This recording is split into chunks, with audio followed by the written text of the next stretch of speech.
guys, this is Rashekar. Welcome to the computer forensics class. Today we are discussing about the initial response and volatile data collection from the Windows system. To collect the data from the victim's place or any attacker's place, we have to follow the few steps in the Windows operating systems. There are the steps to take when performing the initial responses of the Windows operating systems, Windows NT or Windows 2000 or Windows XP systems or any other version of the Windows operating systems. The system is being used by the attacker or was the system of the victim's system. We have to follow few few steps to gather the information, to collect the information from that particular system.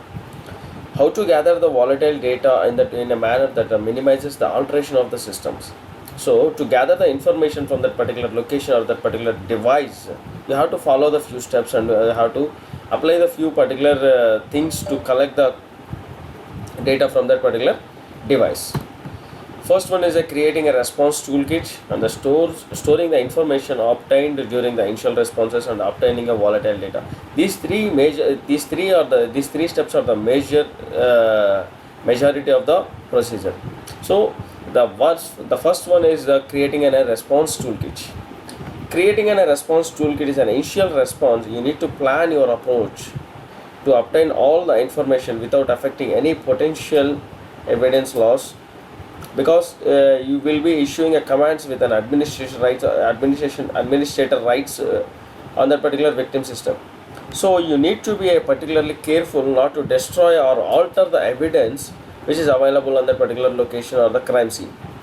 So the best way to meet these goals to prepare a complete responsible response toolkit is do not underestimate the importance of the monotonous and laborious steps of the creating a response toolkit. By spending of the time to collect the trusted files and burn them into the CD-ROM. So whatever the data you collected from that particular location, you have to immediately copy the any media device or burn into the CD-ROM or CD drive. You are much better equipped to respond quickly, professionally and successfully. Why? Because if you are not very active, you are the responsible for the destroying of any evidence which is available on that particular locations places. So a live investigation is not the time to create or test your toolkit for the first time. So the crime scene or the location is not in a practical or a practicing method. You have to be work and potentiality. You have to create everything and you have to gather the information from that particular location. The majority of the main thing what you have to do in that particular location is, first when you are starting that work, first we have to beginning the initial task will be the gathering of all the tools which is related to collect the information from that particular device, and what are the tools are available with you. You have to prepare the toolkit and then check for dependency with the FileMon and create the checksum for the response toolkit and write protect any toolkit floppies. So these are all the five major steps you have to follow when you are creating a response toolkit. The first one is gathering the tools. Gathering the tools in all the incident responses, regardless of the type of the incident, it is critical to use the trusted commands for responding to Windows.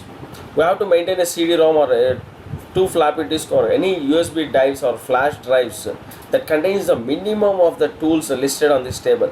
So these are all the listed tools which is displaying on the screen. These are all the tools which are majorly using on that particular location to gather the information. So Netcat, CryptCat, PS Logstick, IPconfig, PS Info, PS File, PS Service, Audit Pool, DOSKey, CM command.exe. So these are all the tools which are using to collect the information from one system or for another network or any other media devices which is available on that particular crime scene. So with these tools you have to prepare a toolkit and you have to prepare some commanding lines or scripting languages. You can copy the data from that particular device locations. So majorly we are using for the Netcat and CryptCat. These two tools are plays a very crucial role to gather the information from that particular device. Why? Because the Netcat is a utility used to create a communication channel between the two different systems. Two different systems means it may be the victim's system and our host server system, or two systems which is not connected in that particular location will be connected to the main host server of that particular forensic system. CryptCat is also one of the encrypted tool which is used to a utility used to create an encrypted channel of the communication. So CryptCat tool is used to it creates a communication between the two systems. The two systems may be the one system may be the victim's system or attacker system or attacker's device, and another system may be the server with the which is located in the host system or that particular host of that particular forensic systems. So these two commands may place a very crucial role to gather the information or to collect the data which is available on that particular crime scene. So these are all the tools which is used in that particular locations. After gathering the tools, you have to prepare the toolkit. So for preparing the toolkit, you need to ensure that the toolkit will function exactly as intended and not alter the target system. We have to take several steps to prepare our toolkits for initial responses. The first and the first primary step what you have to do when you are starting the procedure means you have to give the label names, the response toolkit media. Why? Because the evidence collection floppies or CD drives of the label information as follows.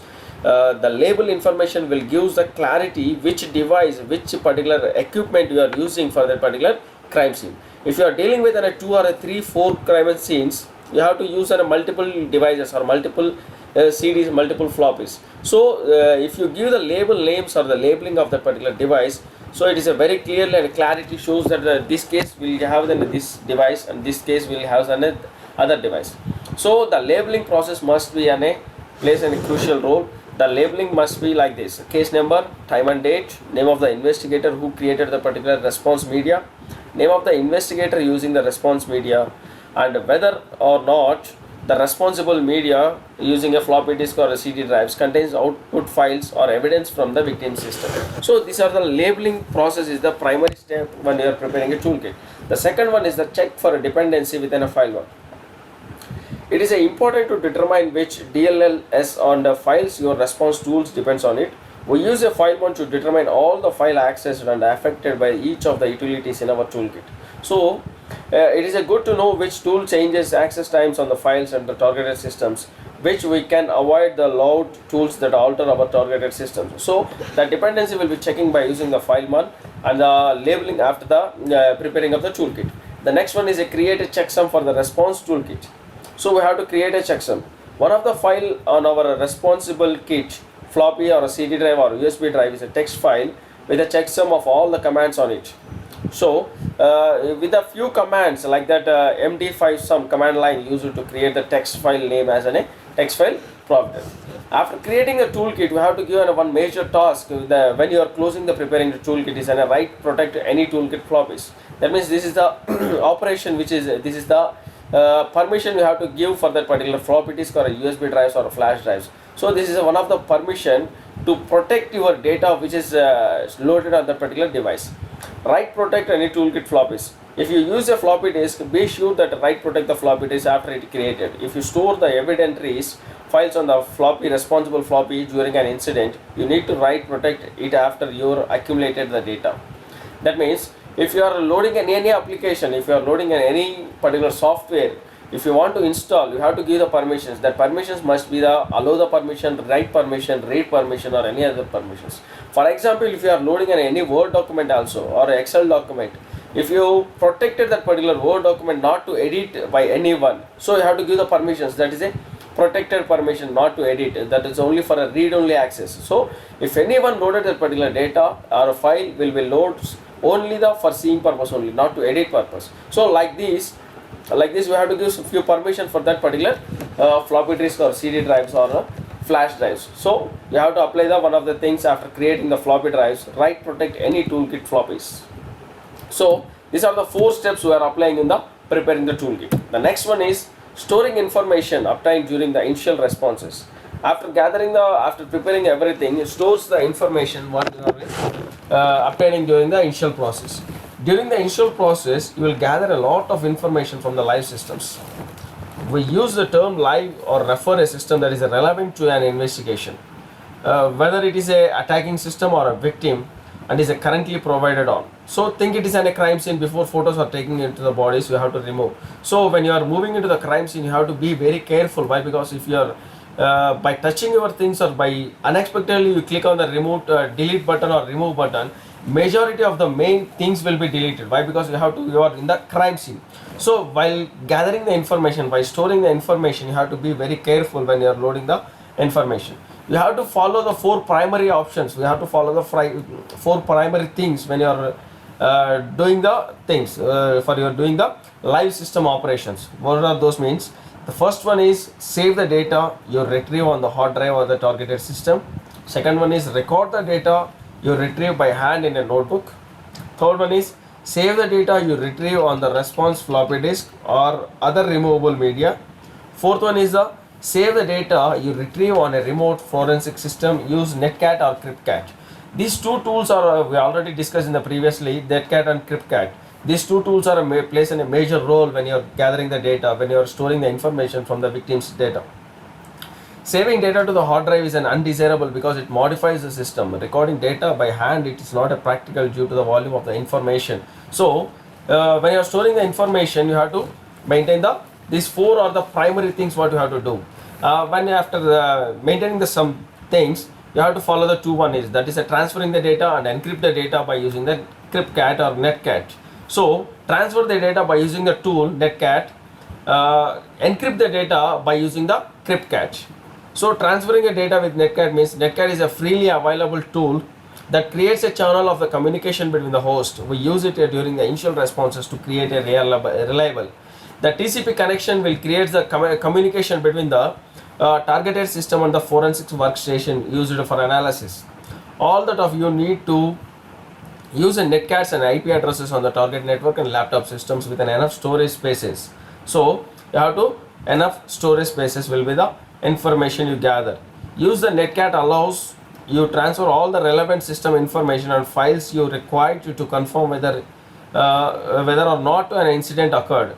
So this is the one of the best technique of the information gathering promotes to sound practices.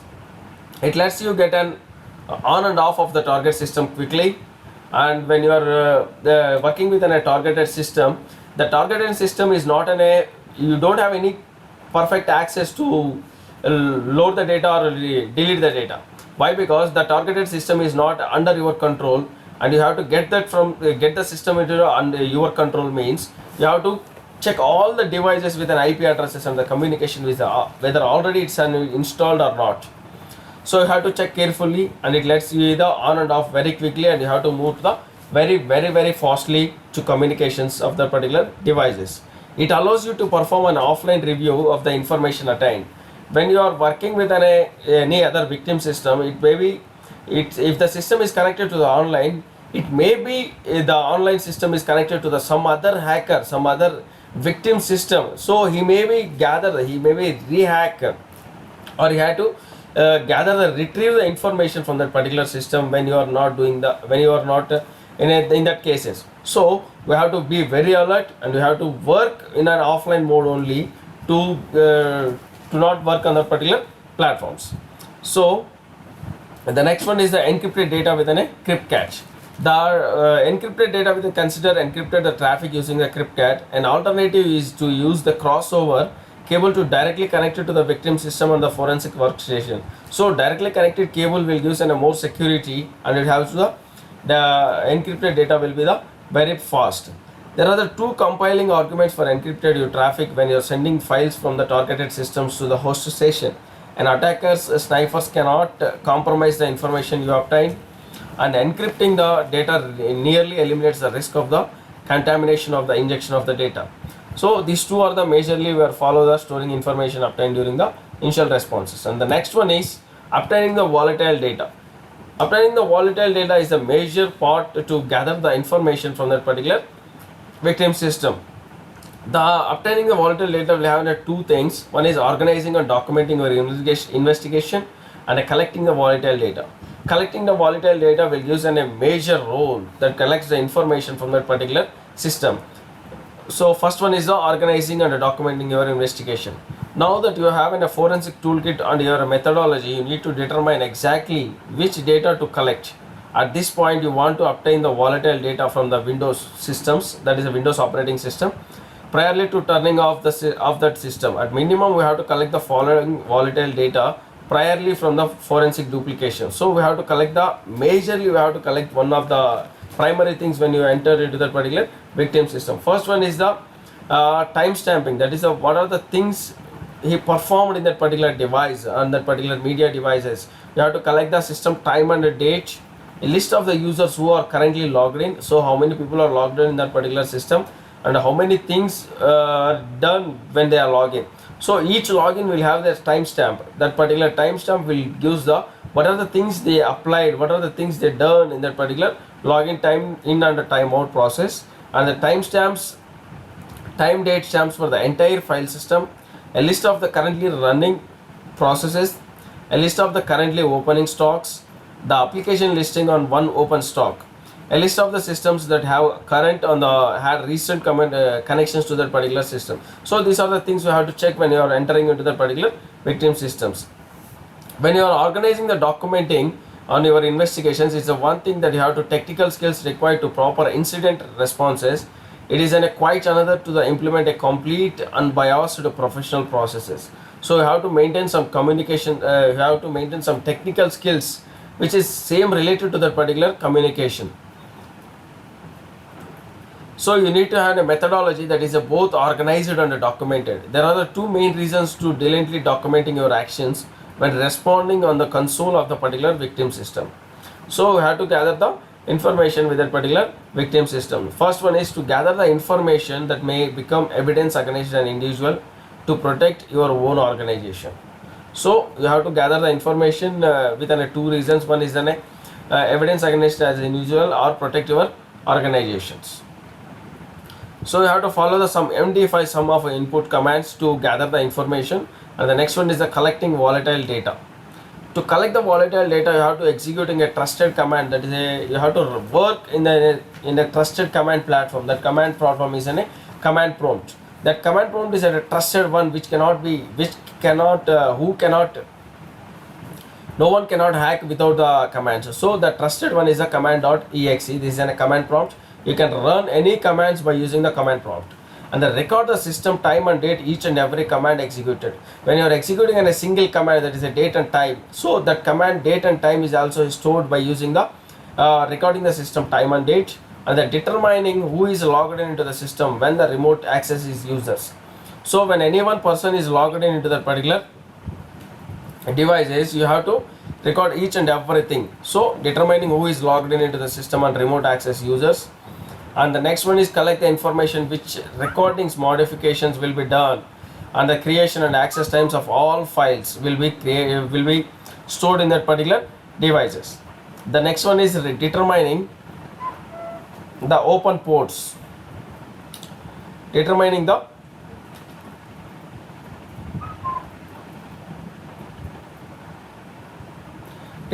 open ports.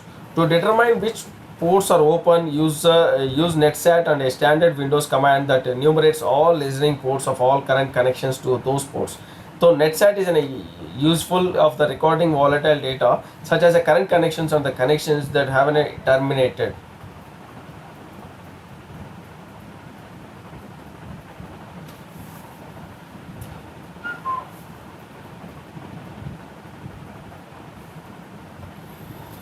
You will notice the many local host connections in the particular devices. So after listing determining the open ports, list the applications associated with that particular open ports. What are the particular open ports are identified? Those identified open ports will be listed in the particular documented format. After listing all the documented ports, you have to identify how many running processes will be doing on the particular procedure.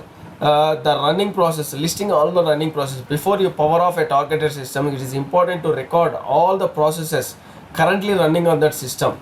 You cannot obtain this information if you simply unplug the power cord when your process is executed. So you have to, when your when your process is completed, you have to collect the information in the last tab, that is listing all the running processes.